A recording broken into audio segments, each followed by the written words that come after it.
Labour women's history, with a focus specifically on 3 members of Parliament.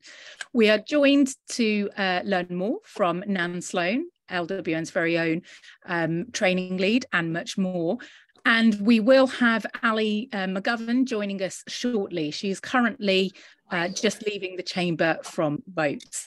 So Nan, I'm sure many of you do know Nan, but if you don't, Nan is many things, but she's going to be joining us this evening, particularly as an author and as a speaker about Labour women's history. She has written some fascinating books, Uncontrollable Women and Women in the Room, Labour's Forgotten History, and we're going to be hearing more about some of the today. So now I'm going to come to you first, and I'm going to ask you to just paint the picture for us to set the scene of what we're actually talking about. So we are thinking about 3 women who entered Parliament as Labour MPs 100 years ago. So if you could just share with us what you know about that period. So perhaps some reflections on where we were, Labour, politically, and what the context was for women's representation at the time.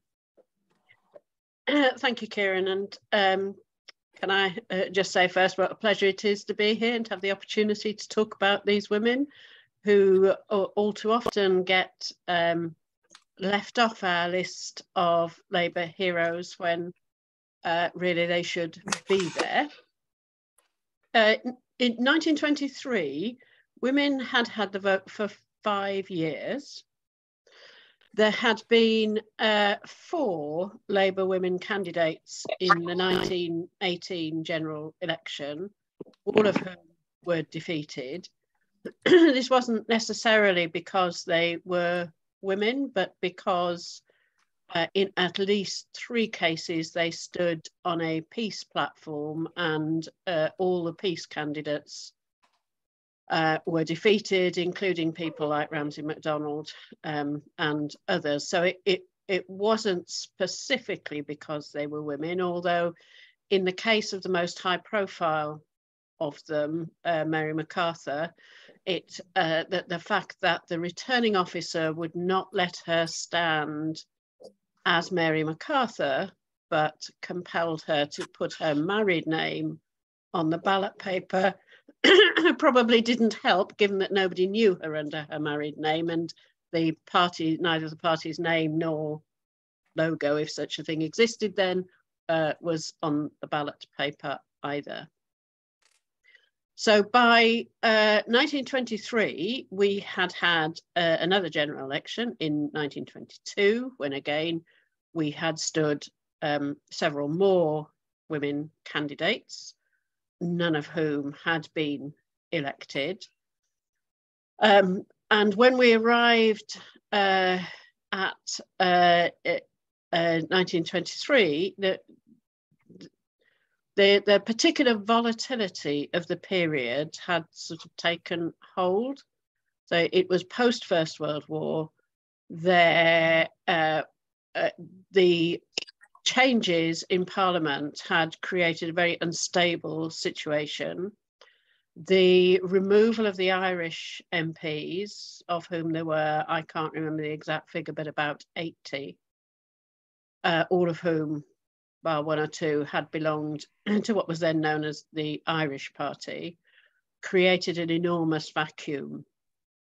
Obviously, if you suddenly take 80 MPs out, yes. Can you turn yours up?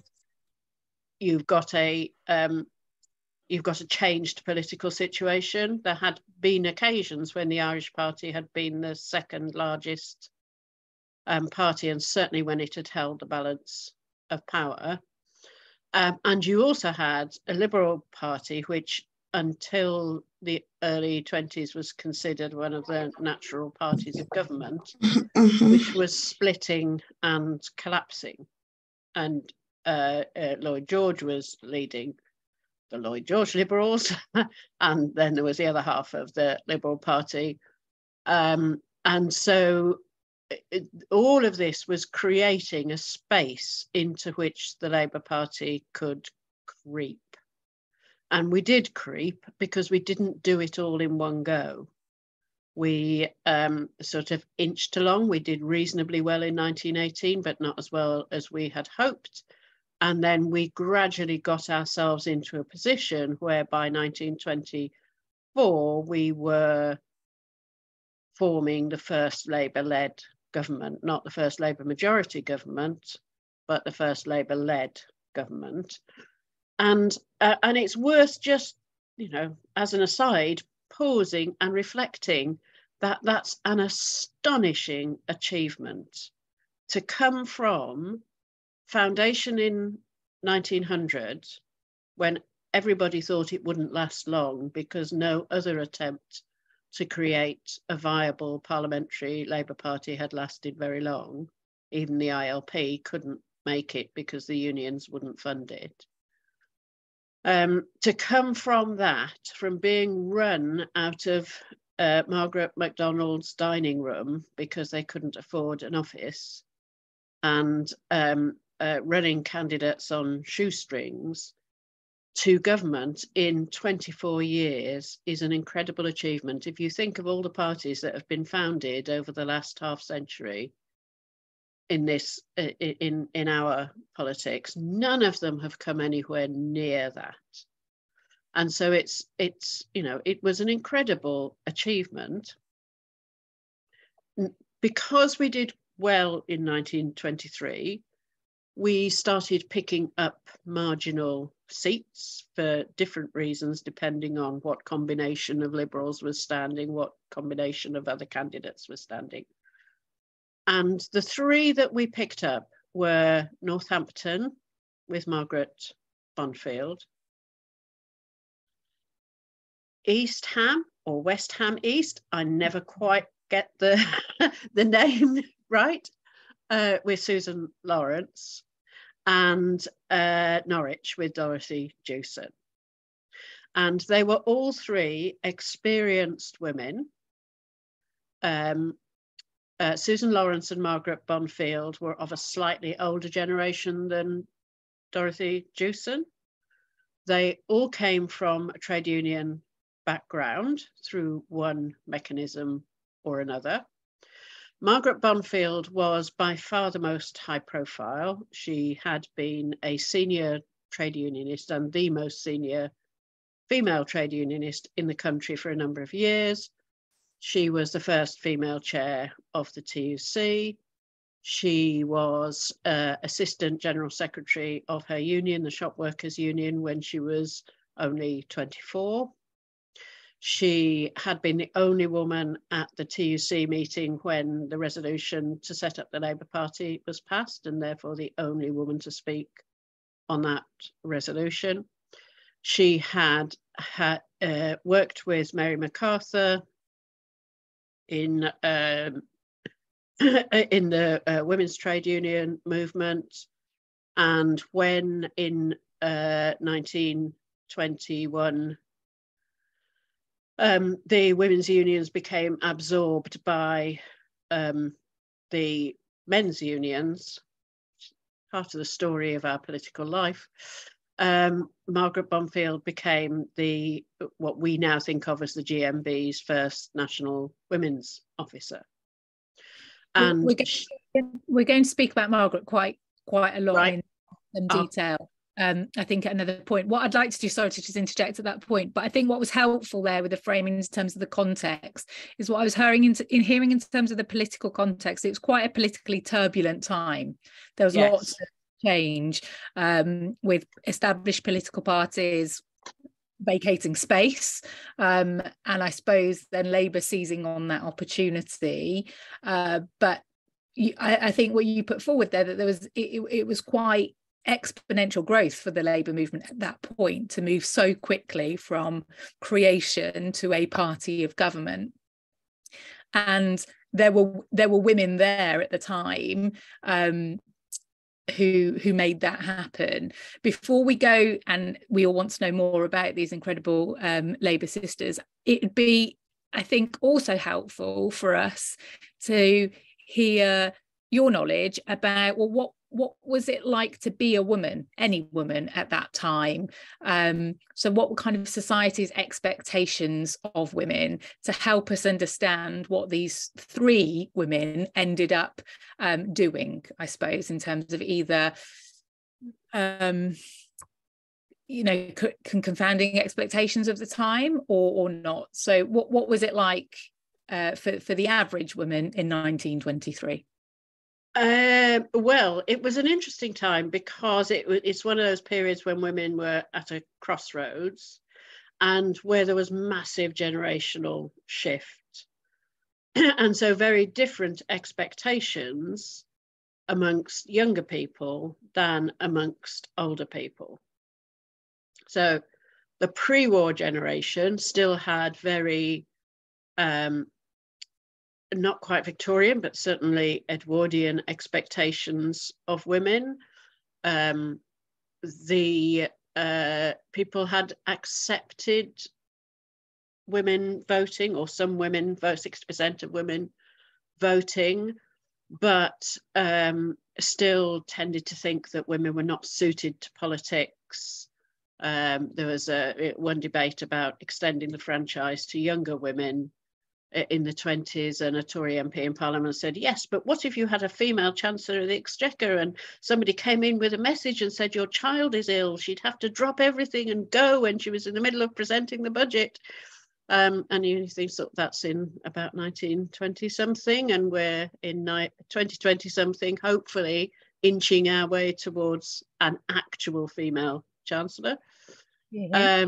So there were very, for the older generation, much more what was then old-fashioned and what we would think of as Victorian expectations of women. But for younger generations who had been through the war and survived it, there were a very different view of women. There were lots of excitement about the new woman and what she was going to do and what she was going to achieve.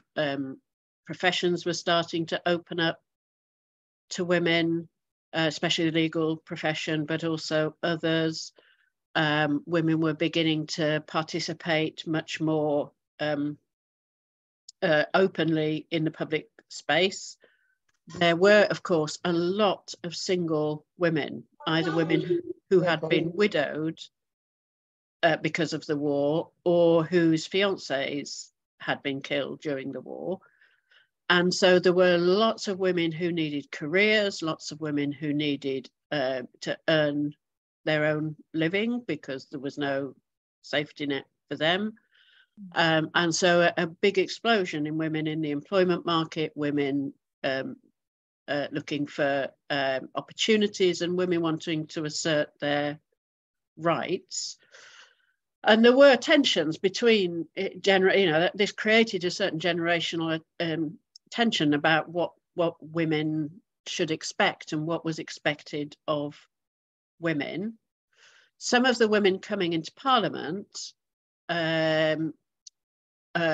who some not Labour women, but other women got there almost accidentally. And if I just sort of cover one case, because it is a liberal Democrat, a liberal woman who was young and very rich, who was interviewed by what we would now consider a tabloid newspaper. And the interviewer said to her, well, if you are elected, will you wear furs and pearls in the House of Commons? And she said, well, yes, why wouldn't you if you could? As a throwaway remark. And this was published with a suitably, headline that made her look empty-headed and frivolous, and she sued the paper on the grounds that it had made her look like a frivolous and not a serious person, and that what she wore was not in discussion of what she wore was not in the public interest. And the judge ruled that it was in the public interest, because one of the judgments you could make about a woman's character was what she wore. So, and that's why nobody now sues the papers, because there is case law that says. So there were tensions about what women should and shouldn't do. For women like our three women, because they were all came to being adults in pre-war years, they brought to their politics, in every case, I think, a slightly less adventurous attitude than, say, Ellen Wilkinson, who was elected in 1924 and was of the next generation on, not quite the war generation, but of that type. And you do begin to get a difference in the type of woman getting elected as we move on through the 20s. So that's a helpful point, I think, to bring in the women of 1923. So under discussion this evening is Margaret Bondfield, Susan Lawrence and Dorothy Jewson, all who became Labour members of Parliament 100 years ago. How much do we actually know about these three women?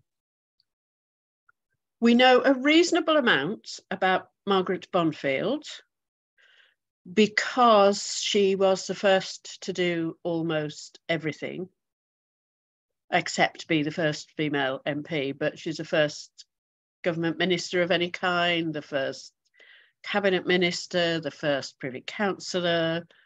She has a long list of firsts in both the trade union movement and in politics.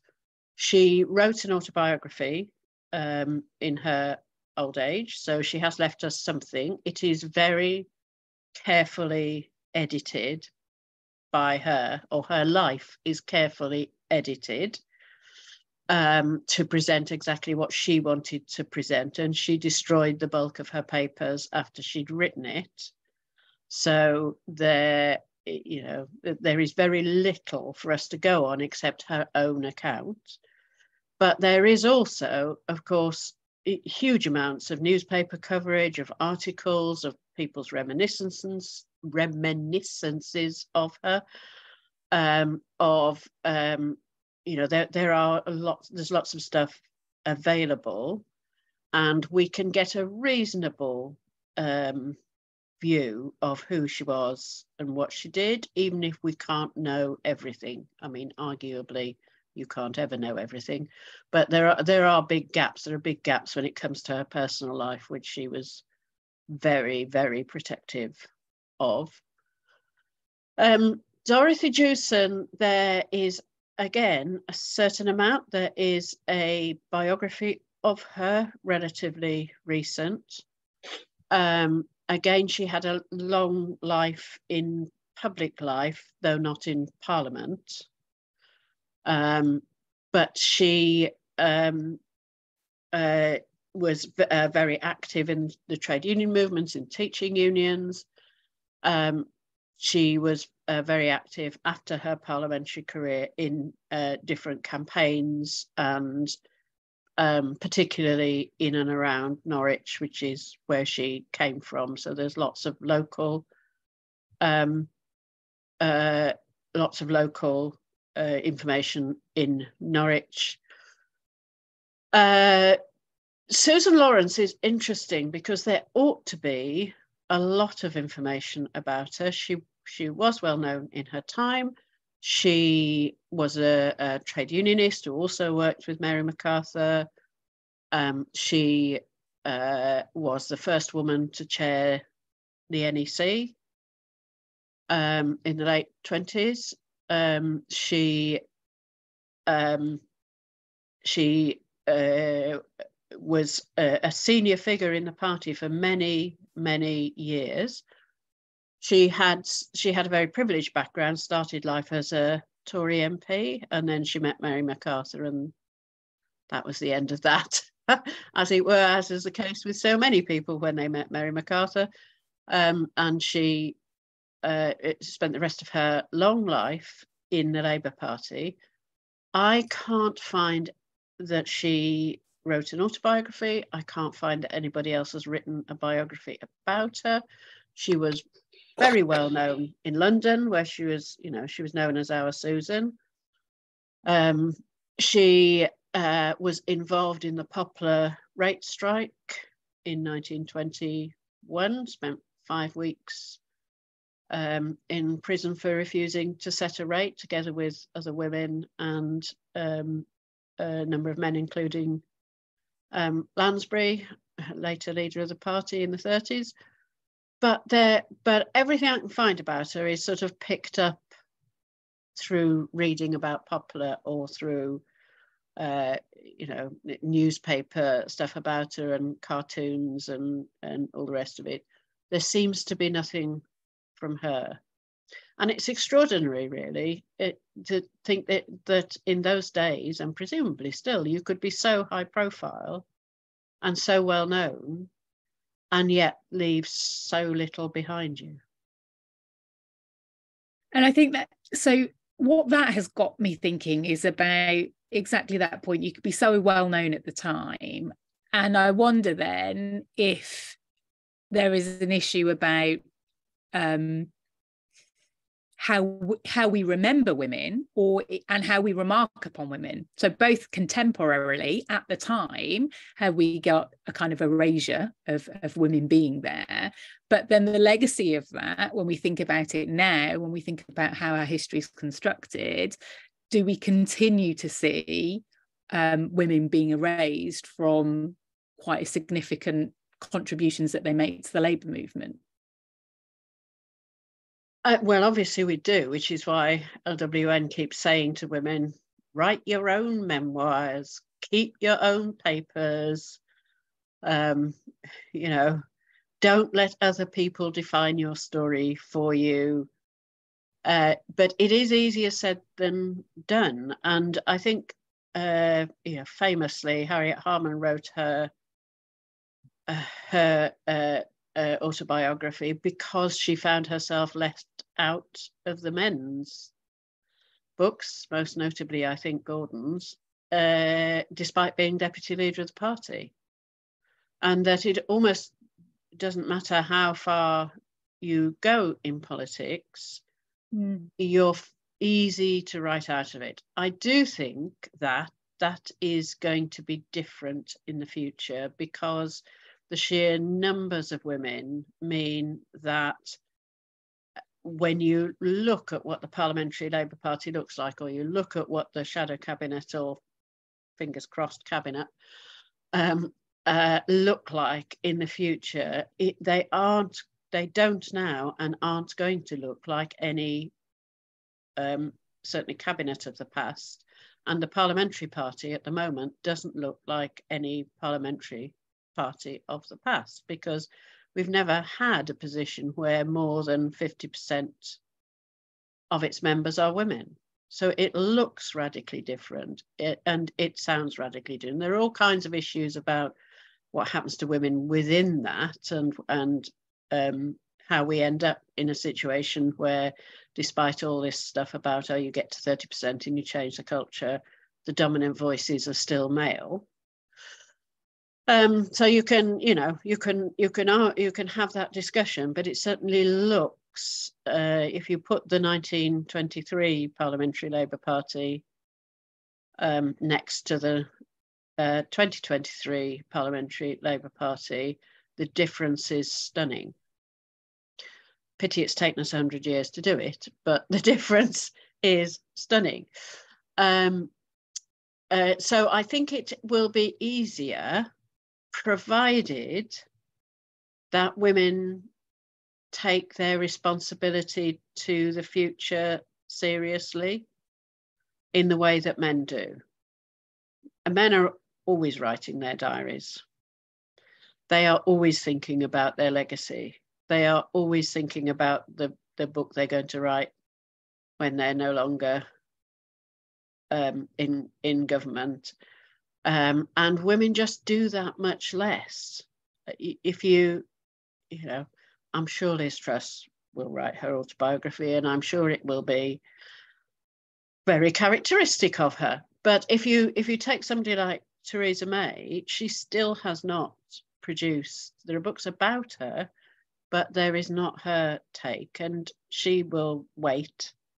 I mean, I hold no brief for Theresa May either, but she will wait until it won't damage the party for her to write what she thinks, and by then fewer people will be interested in what she thought or thinks.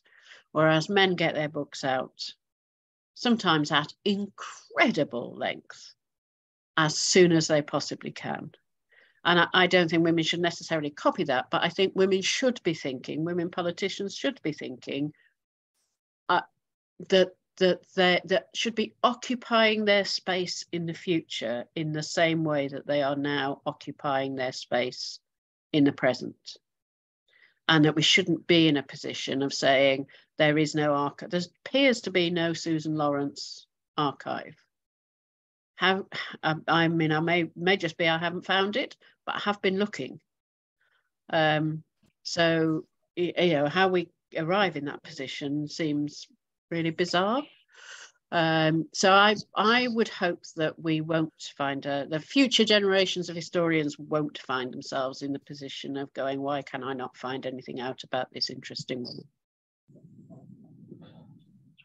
And you didn't necessarily say this, but what I heard in your contributions as to why that might be the case, as kind of men make sure they solidify their, you know, their role in the history books.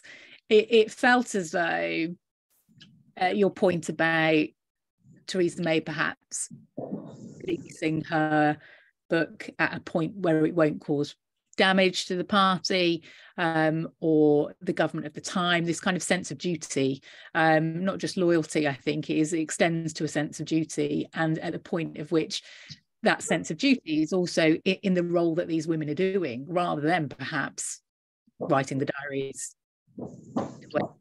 the book deal. Actually, they're treating their positions as members of parliament, as the first women in government, with the seriousness that they deserve, and that's the job that they are 100% committed to, not necessarily thinking about the book deal that's going to come thereafter. I know that's not what you said, but it's what it made me think in terms of perhaps what's going on there. But I was interested in what you said about actually Margaret Bondfield did write her autobiography, and she did want to tell her story on her terms. How common was that generally for politicians of that time? Well, for the men, it was common. There are most men wrote either their own either autobiographies or somebody wrote it for them. They kept diaries. Margaret Bondfield kept a diary throughout her life. She kept a diary, and then she used it as the basis for her autobiography. She included extracts from it, but not necessarily what would have been the most interesting extracts, and then she destroyed it. And that is part of it wasn't just women themselves who destroyed it. Ellen Wilkinson's family destroyed her papers because they didn't want details of her private life to leak into the press. And Margaret Bondfield destroyed her papers for the same reason. She didn't want speculation over her private life. And is that because we felt that women would have been subject to greater speculation about their private lives than perhaps male politicians? A number of women in politics did not lead the sort of private lives of which the first half of the 20th century would particularly have approved, I think it's fair to say. So they were mostly unmarried or divorced. Some were unmarried because, you know, they had lost people in the war. Some were unmarried because they didn't want to get married, and some were unmarried because they were gay. And whether they were straight or gay, they obviously had private lives that were less acceptable in an age which, didn't regard being a lesbian as an acceptable social, something that people came out and said in the way that we find much more acceptable now. And in the case of Ellen Wilkinson, whose private life would then have been described as colourful, I think, Her relatives didn't want that to be the subject of debate. They thought it would damage her good name, particularly since she'd been Secretary of State for Education, and as standards and judgments were different then, much harsher and much less friendly towards women. And it is certainly, and we all know it's the case, that men could get away with things that women could not get away with. And so women politicians took care that their private lives never became public. Margaret Bondfield lived most of her life with a woman called Maud Ward, who was a pioneer of the teaching of domestic science, apparently. And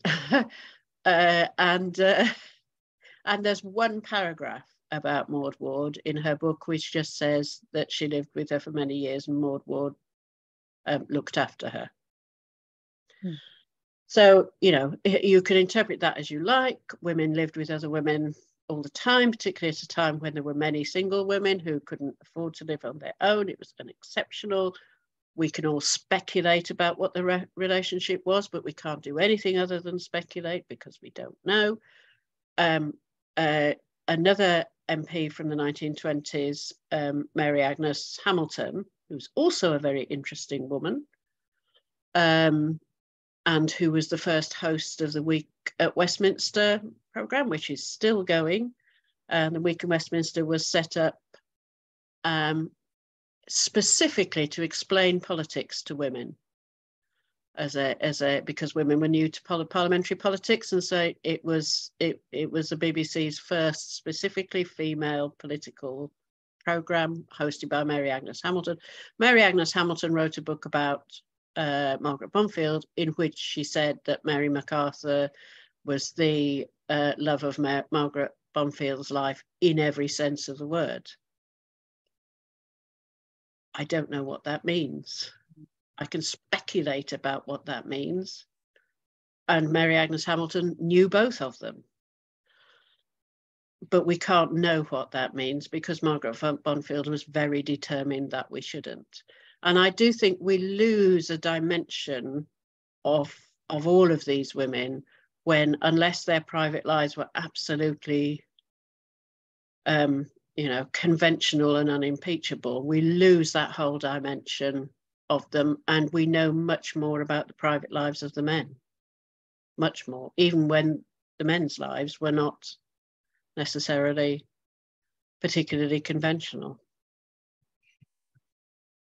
So I think that there we've got the kind of the job of the historian to try and unpick and reveal aspects of the past. And the challenge, I suppose, you mentioned that we can find these women, but we can only find, I suppose, in Margaret Bondfield's situation, what she wanted to let us know.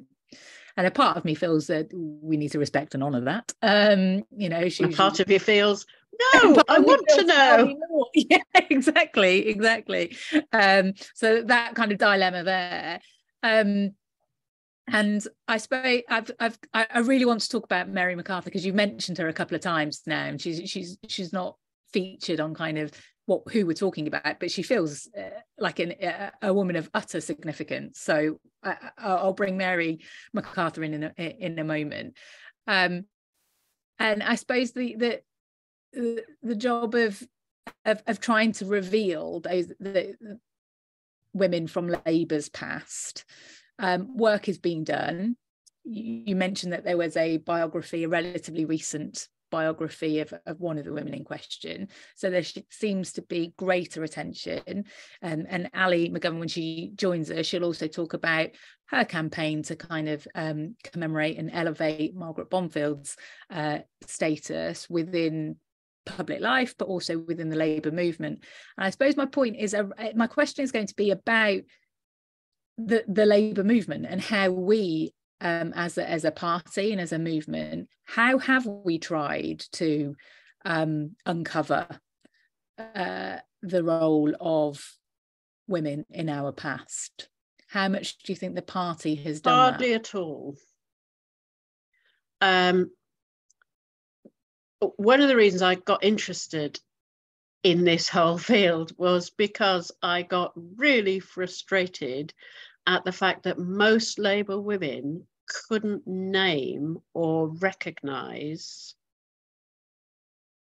Labour women from this period of the past, and that they could recognise Nancy Astor, right-wing Tory. They could recognise Emmeline Pankhurst, started in the ILP, ended up as a right-wing Tory, with admittedly, much courage and commitment to votes for women as it may, or as it on the same basis as men. I accept, but nevertheless not by the end a Labour woman, but couldn't recognise our own MPs from the same period, couldn't name them in most cases, believed that Margaret Bondfield had somehow betrayed the party in 1931 when MacDonald went into the national government with the Tories. People unclear as to what Margaret Bondfield had done in that situation. Somebody asking about Leah Manning. No, I have been in rooms full of women and said, can you name any Labour MPs, any Labour women MPs with the from the past, with the possible exception of Ellen Wilkinson, about whom they know people knew the Jarrow March and not much else. It was very hard, obviously individuals might have an individual reason for knowing somebody. So if there was a woman in the room from Norwich, she would know about Dorothy Jewson. If there was a woman in the room from Northampton or Wallsend, they might know a bit more about Margaret Bondfield. But generally speaking, the Labour Party does not celebrate the history of its own women. It does not commemorate them. The 20s is a difficult period for us anyway. Because it's a formative time for the party in terms of its transition from a party of opposition into a party of government, and then a catastrophic fall at the end of it. We lost 200 seats in the 1931 general election. We were down to 50 MPs, which was less than we had in 1910. So we almost went right back to the beginning. And I won't go into all the ins and outs of it, but it the shock to the system that was, it still resonates with us, because people refer to 1931 with often very little idea of what actually happened. And for the party, there's a sort of let's not talk about the 20s approach to our history. Let's pretend it all started in 1945, when we had our glorious 1945 government, and that anything that happened before that, we can just pretend didn't happen. And so all of these women are there were 9 Labour women MPs in 1929. They all lost their seats in 1931. In 1924, general election 1922, 1923, 1924. You think you're fed up of politics sometimes. People in those years were really fed up. The only Labour woman elected in 1924 was Ellen Wilkinson, who got in for the first time, and so was a first-time MP on her own, because the other 3 had all lost their seats. And so it's a sort of period when there were very few women around, where the party was at a difficult period, and not one that people revisit. There are very few histories of the politics of the 1920s, we sort of end the First World War and then we zoom over it into the 30s. But we don't spend a lot of time on the 1920s. And so the women who are part of that tend to disappear unless they got re-elected. So somebody was talking about Leah Manning. Leah Manning got re-elected later on, got elected later on. And so anybody who was in the 1945 intake, when there were 21 women elected, a high of Labour women MPs that we didn't hit again until 1987. Before people sort of think that our progression was all forwards. No, it wasn't. So I think it's not surprising that we don't commemorate them. I think it's a pity that the party and the movement generally doesn't make more effort to commemorate them. I know the GMB and USDAW both do commemorate Margaret Bondfield.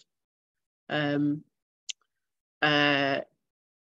mean, I could, but I won't wax lyrical about Margaret Bonfield's contribution to changing shop work for women.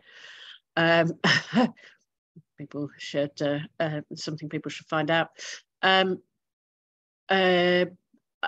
as a Labour Party, we don't. But we don't commemorate any women except Emmeline Pankhurst and, occasionally for some reason Nancy Astor. You commemorate our history, right? I mean, I remember, I think I talked to you about this as we were thinking about this event. I mean, I distinctly remember, it's on one of my bookshelves somewhere, the postcards of the first parliamentary Labour Party, sort of poster boy collection, really, and replications of the first NEC meetings or the parliamentary Labour Party meeting. I mean, it was a big moment for the party. Merch was created, events were held, because having an appreciation, I suppose, of where we've come from helps us understand the present and shape where we might go. And so I'm, grateful and delighted that we can be part of an LWN event that is reclaiming our history for the Labour women that were part of it. Just to talk to your point about the interwar years then, I thought that was really interesting that, yes, we do have this sort of, here was the formation of the Labour Party in the run-up to World War I, and then here's this huge chunk of really significant time in the interwar period, not only, I suppose, for this country, but Europe and the global financial crisis of the First Depression and the knock-on impacts of that, and some real I suppose issues that those people in the Labour movement and people who believe in a socialist future will have really felt and been active in, but we don't really understand that period of our past that well, because then we have the 45 moment and the building of the New Jerusalem. And I think you spoke to it previously when you talked about the Ramsay MacDonald national government. To what extent do you feel that, I suppose, collective amnesia of that interwar period is linked to the formation of a national government and the betrayal of Labour values? Quite considerably, I think, because you can't have the Labour Party before that series of events between 1929 and 1931 without Ramsay MacDonald. The truth of the matter is, no Ramsay MacDonald, no viable Labour Party, because whatever his failings, he was a genius administrator, and he, when the party was formed, he took on the job of making it function, the organisational side of making it function. So it wasn't just a collection of aspirational people who knew where they wanted to get to, but nobody was actually focused on getting there. He literally went round and persuaded unions to affiliate and therefore generated income. He was married to a remarkable woman who I've written quite a lot about in the women in the room, who had money of her own, who basically funded the Labour Party for the first few years. She did take the view that if she was going to support him to do all of this, he was going to take his bit of the childcare. This is, you know, in the early, this is between 1900 and 1906. When you look at that first picture of the first NEC meeting, she's round this big table. It's actually their dining room table. And if he had a meeting in the house and she was going out, because she was a statistician and researcher and she had stuff to do outside the house, she would leave the children with him. They had 5 children. And when they were grown up, those children could remember being in the room for the party's early NEC meetings and playing under the table. So I always look at that picture and wonder how many small children there were. And in the MacDonald Archive, in the National Archives at Kew, there is a piece of headed Labour Party paper that's clearly just been given to a child to keep them quiet. And it's just scribbled over and drawn on and then has got into the archive by mistake. So, I mean, that's an aside just because I like the story. The fact of the matter is that Ramsay MacDonald is absolutely key to the development of the Labour Party. He, by 1910, he was the chairman of the Labour Party, but what we would now think of as leader. In 1914, he resigned in protest over the party's stance over the war, and he and Keir Hardie, before Keir Hardie's death in 1915, were instrumental in setting up the peace movement. So he came out of the First World War as a hero of the left, basically. Lost his seat in 1918 along with everybody else, eventually got back in again, and then became the first Labour Prime Minister. And then we progressed towards 1929, which time he was old and tired and, well, past his best and shouldn't have been there, really, in my opinion.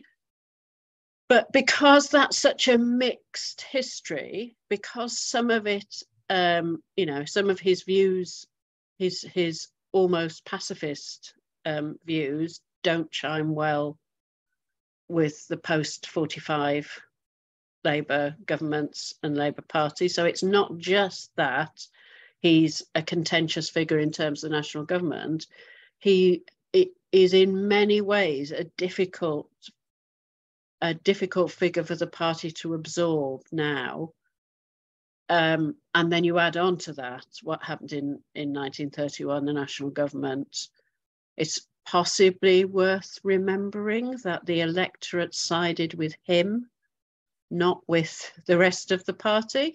That is also a difficult thing for the party to get its head round. That the electoral disaster of 1931 was to some extent a self-inflicted wound. And so we solved that by simply not dealing with it. We put it to one side. We began in 1945.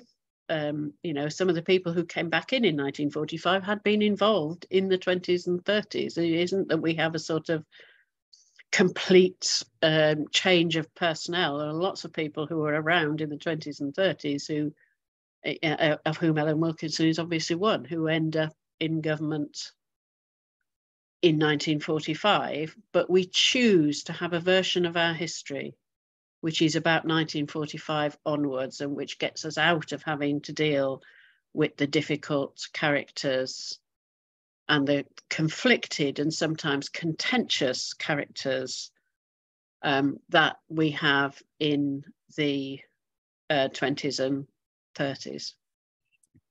And I think, you know, that's a really well-made point about who we choose to remember. And history being a narrative that is constructed and therefore can be dismantled or reconstructed, depending on the lens in which the person writing that history wants to apply. And It is always, I mean, maybe because I'd be described as one of these difficult women, but, you know, contentious figures from the past interest me the most, and I you know, fundamentally don't believe that they should be erased from the story, because they make the story complete. And it's just interesting, I suppose, to reflect on the fact that even the Labour Party is not necessarily, or even the Labour movement is not immune from not wanting to perhaps face some of those difficult issues within our past, but perhaps in order to get the truest sense of that time period, we should. Now, I said that we were going to talk about Mary MacArthur, because you've mentioned her and how she is quite a significant person in her own right, but also linked to the other three women under discussion this evening. Could you just let us know who Mary MacArthur was, and how you would describe her impacts in Labour circles at the time? Mary MacArthur was a trade unionist, first through Shop Workers Union, and later through the National Union of Women Workers. Which, you know, sounds a lot duller than it actually was. She was she died when she was 41 on New Year's Day 1921. And into those years, she packed an enormous amount. She is primarily remembered for the chainmakers' strike in the Black Country. But in fact, she was involved in a whole range of organising women, of women's strikes. The chainmaker strike was part of a fight for a minimum wage, which we sort of don't think about, how the fight for the minimum wage has been going for a very long time. And her personality seems to have been very charismatic, very, people had a tendency just to follow her around, because wherever she was, the action was going to be. Somebody, a male trade unionist, was described dealing with Mary being like just following in the dust of her chariot wheels.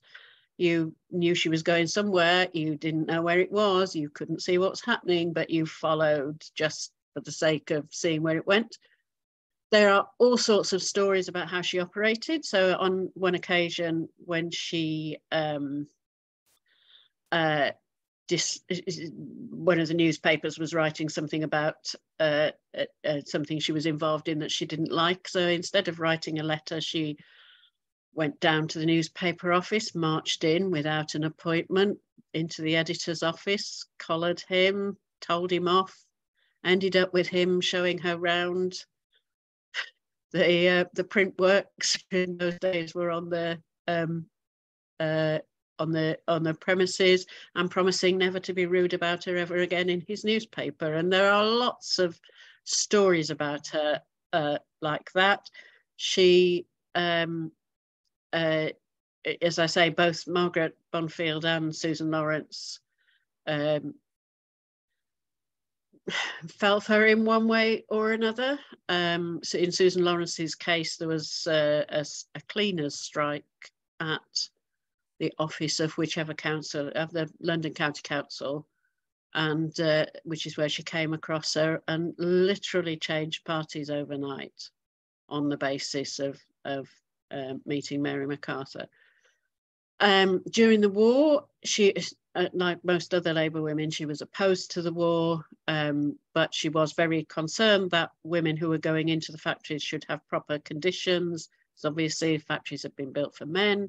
Women were going in, there were no toilet facilities, there's no privacy, there were male foremen, there was lots of sexual harassment and so on going on. So she was very determined that something should be done to make sure that the conditions for women were improved.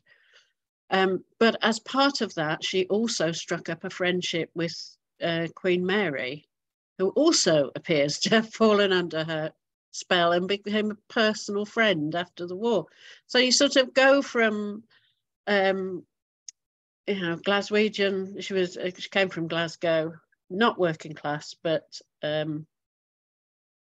it converted very early on to trade union politics, all the way to being friends with Queen Mary.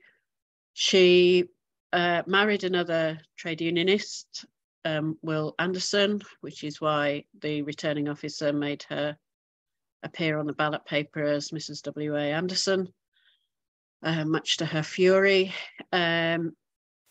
He died in the flu epidemic, and Margaret Bondfield in her book has a really sad description of them running around London trying to get oxygen for him to save him, which they got too late. And as I say, she died of breast cancer in 1921. Should have been the GMB's first National Women's Officer, but that became Margaret Bondfield. So she's a really remarkable woman. There is a good book about her. It came out a couple of years ago. And she's, apart from all the sort of really fascinating things about her character and the effect she had on people and the influence she had on people, she also did some really sound work on things like minimum wage, on things like pay gap, on particularly on conditions for women, both in the retail industry and in other industries like chain makers, but not exclusively. And she, had she lived, would certainly have been elected, I think. And who knows, might herself have been the first female cabinet minister.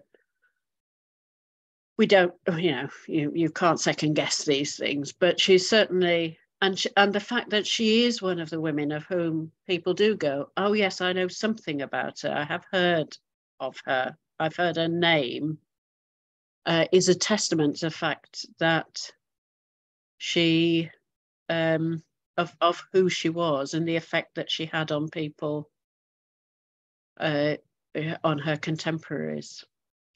I think she was probably a nightmare to work with, because she did tend to, just have an idea and then go off and do it. And you were either with her or you weren't with her. And if you weren't with her, that was your problem, not hers.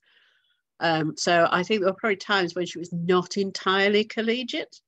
But I think she would have been exciting to be around, and you get the sense of when people are writing about her that she was exciting to be around. When she and Will Anderson got married, there was a lot of speculation in the press about what she would wear and whether she would carry a briefcase instead of a bouquet, what with her being a modern woman. You just sort of think, oh, for goodness sake. Well, she sounds like an utter force, totally electric, a woman who knew what she was in politics for. And yeah, probably if you weren't with her, she would get it done without you. Yes, exactly that. So thank you for kind of educating me personally, and perhaps lots of people on our meeting tonight about Mary MacArthur, because these stories matter, not just in terms, I suppose, for women's representation, here and then, but also I personally feel that we can draw a lot of inspiration and learning from knowing the incredible achievements of Labour women, then and now. Okay, I think we're at the point where, Claire, can I just take some guidance? I'm not sure that Ali McGovern is free from her votes, so would it be okay to open the meeting to questions if we have some? Yes, I think so. Ali is literally seconds away now. Thank you all very much for your patience in awaiting her arrival. She is running through the corridors and will be with us imminently. I'll just say one other thing about Margaret Bondfield and why she disappears so soon after she left Parliament. If she had been a man, it is probable that she would have got a peerage and have continued her political life through the House of Lords. But women couldn't be peers until 1958. And so there was no, she got a CBE or whatever it was. I'm not an expert on gongs, but some kind of thing that meant she could put initials after her name, but she couldn't, I don't think you could be a dame in those days, and you certainly couldn't be a peer. And so there was politics was a dead end in that sense. There was no way she could continue in politics without getting re-elected to Parliament. And although she did stand again in Wallsend, she was not re-elected. Aha! And so the sort of normal route for how you stay in politics was not available to her, and that's another reason why we lose women. Thank you, Nana. That's a helpful segue, actually, so we can welcome Ali to the meeting. Thank you. Please don't apologise. You are fulfilling your legislative duty. You have missed a very good chat about some incredible Labour women, though.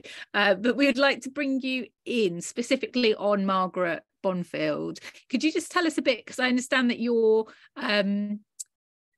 trying to kind of reclaim and secure Margaret Bondfield's place in not only Labour's history, but I suppose political life. So just tell us about what you're doing and why Margaret Bondfield's story particularly resonated with you. Thanks, Kiran. And we were voting against the terrible things that are in the government's immigration bill. So my sincere apologies, but hope everyone will understand, totally necessary. Nan, I feel, has done incredible work on making sure that all of us can be connected with our own history, which I think is in and of itself a feminist act, both Nan's writing of it and us being able to read and listen to what Nan said. So I felt at least that I am a very poor second fiddle to Nan anyway. But perhaps I might just say a little bit about Margaret Bondfield, and obviously the other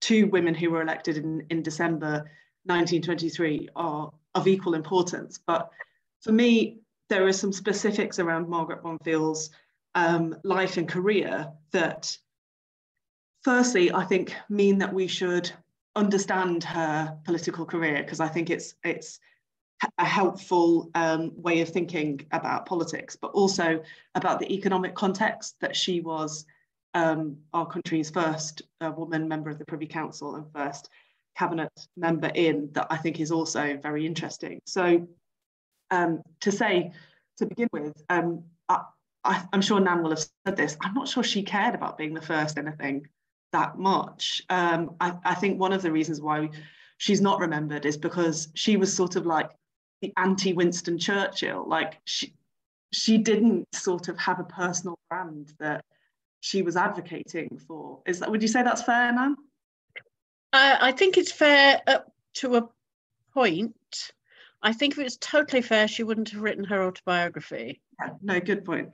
But I think she said something about, you know, the appropriate level of honour due to, you know, her being first. For me, the real lesson of her life is that she had an argument and she had a way of organising, and the big argument of the time, women's votes, was not less important, but her argument was about women's labour and women's pay.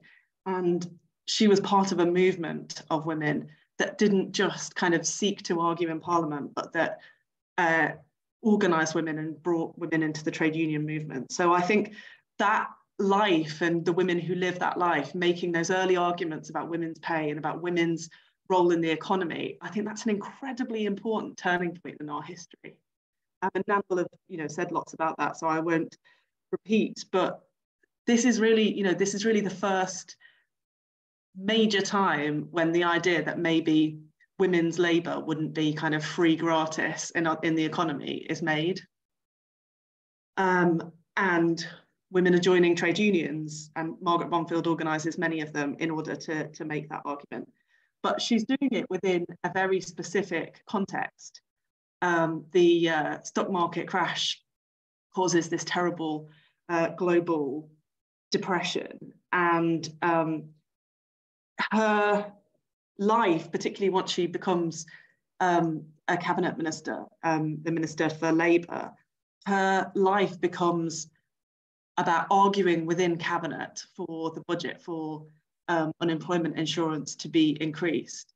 And there's this fascinating tension, I think, at the time, in the early 1930s, well, the 1930 into 1931, there's this fascinating tension between wanting to see unemployment insurance expanded, but still grappling with the economic arguments of the time that the government's budget had to be balanced, and that, as it doesn't now, included unemployment insurance at the time. And there was a big argument going on about whether unemployment could be solved by economic reform and what it would take to do that, versus those in the cabinet who thought that the government's primary job was to balance the budget. And Margaret Bondfield gets kind of caught between these two arguments. And this is a massive turning point in economics, that the idea that government might play an activist role in responding to crises of unemployment and responding to depressions. The 1930s is just a huge change. It's when Keynes is writing and thinking for the first time about what role governments might play in changing the shape of economies. Oswald Mosley at the time was making very populist arguments about the economy, and we know what happens to him later, but at this point he's a Labour MP in the cabinet making this argument. And Margaret Bondfield's role, I think, has often been criticised. She's been described as, somebody who maybe got this wrong, and I think there's definitely ways in which that is true. I'm sure Nan's sort of said all about that, but from the point of view, sorry, not in detail, but yes, I agree. From the point of view of what's going on in economics, she was trying to push the government to protect those who were, who had lost their jobs through the crash, at the same time as understanding she was constrained by what the Treasury were trying to do. And she ends up not being able to square that circle fundamentally. And Ramsay MacDonald's government didn't have a plan to reform the economy, to deal with unemployment in the way that governments do now post Keynes. But she was trying to make an argument about how insurance should work. I mean, I think there's a particular interesting tension about what happened with married women who were sort of first in the line for the cuts during her time in the cabinet. And I think that sort of teaches us a lesson about how much women's interests can be still dismissed in an economic context. Anyway, to skip forward, she later in life was convinced by the arguments that happened after this period about the welfare state, and advocated for much better role of government in tackling unemployment and the cause of it, along with the Keynesians after the Second World War. So I just think she's a fascinating woman, because not only was she the first, but she was at the centre of the hardest argument in global economics of the day. And I can't imagine how intellectually capable she must have had to have been to live through those years, 1929, 1930, 1931. And we know what happens next. The economic collapse is a precursor to devastating war and all of the rest of it. But I feel that because we don't really talk about her, nor do we properly grapple with women's role in the economy. And for me, you know, I feel we're in a great position. We've got a woman chancellor, that's fantastic. And we want to learn those lessons now to think about, okay, where are the areas where women's labour and is still underpaid, and where women's contribution to the economy is still ignored or forgotten. I think for too long, the care that women do, be it childcare or adult social care, has sort of been taken for granted, underpaid, and the effect on the economy has been underestimated. So I will shut up there, but you know, I'm so pleased that even though I have had terrible votes clashing with it, I'm so pleased that we're beginning this conversation, because I feel like a deep consideration of Margaret Bonfield's career is really important, because many of the issues that she was wrestling with, women's place in the economy, what governments should do at the time of downturns, and how they should try and shape the fortunes of working class people, are the same issues that we're dealing with today. Thank you for that, Ali. I mean, you made a very passionate case there as to kind of what a not only resilient, but what a forward-thinking and intellectual colossus kind of Margaret Bondfield was, in terms of advocating for a more active role for the government, to ultimately help people through what I imagine was an exceptionally difficult economic climate, particularly coming after the devastation of World War I as well. So here you've got somebody making that case. It seems in isolation, but you know, who knows the impact that case would have had to the thinking of the Labour Party and the Labour movement more generally. Are you? I believe you're campaigning to get a portrait of Margaret Bondfield in the Commons. Could you, or in the parliamentary estate, could you just speak very briefly about that? And is there anything useful that people on the call could do in that campaign? I will. I just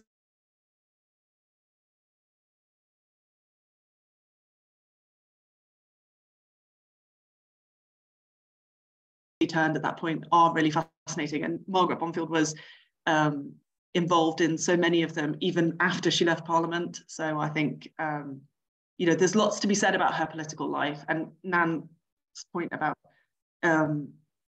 you know, if she'd gone into the House of Lords, if she could have, that would have been different. But we shouldn't dismiss her contribution just because women didn't get to go into the House of Lords till 1958. You know, I think there's a big story to be told. So how do we tell that story? And Parliament has an art collection, the purpose of which is to tell the story of our history and our democracy and parliamentary democracy. And it unfortunately suffers from the fact that early women MPs did not really have their portraits painted at all, for reasons that are like fairly obvious, like the patriarchy didn't want them to be remembered. And the idea that they would have, you know, in those times commissioned a portrait of any of the early women MPs was just wasn't happening at all. And I mean, there were portraits of Nancy Astor only because she was kind of a member of the aristocracy herself. So we can't go back, turn the clock back, get somebody to paint an oil painting of Margaret Bondfield, but there are sketches of her and different, you know, there's lots of photographs and there are sketches of her. So I have written to Parliament's Art Committee to ask them to either commission a work, which could be a portrait or something else, or at the very least to try and bring some of the works into Parliament so that we can, in December, commemorate the 3 who were elected. And I think that's important because I want members of the public who come to Parliament and women parliamentarians to walk around this place and to see their own history. Because as I said, I think it's a feminist act to understand the lives of the people who built the path that you walk on. Wonderful. Thank you ever so much. And hopefully we can all keep updated with that campaign and wish you every success. Okay, sorry, what can you do? Well, okay, so the thing that we'll need is for people to support this call. So in the first instance, please email your Member of Parliament and ask them to support it. And then they can pass their support on to Dean Russell, who's the chair of the Art Committee. And I think Labour Women's Network are going to support Claire, I'm assuming. Excellent. So via Labour Women's Network, we can also all make our feelings known. Excellent. Never leave an LWN event without a very specific ask of us all. So thank you very much, Ali. Thank you. Apologies to the audience because I haven't managed to bring you in on the questions this evening. The time has gone very, very quickly. I hope you've enjoyed this conversation as much as I have. I hope you've learned lots, and perhaps it's planted a seed for us all to go and research our own histories a bit further. If you, as I said at the start, if you're not a member of LWN, please do join us or donate, follow us on social media, be part of our movement. If you enjoyed tonight's event and would like to know about future LWN events, I can let you know about 2 more that are fast approaching. So on the 19th of April, there's a local election candidate meetup. And on the 20th of April, there is a training event, which is Understanding Labour's Selection Process Workshop. All of our events are listed on our website, or follow us on social media to keep informed. Thank you ever so much. Our event for this evening has now closed.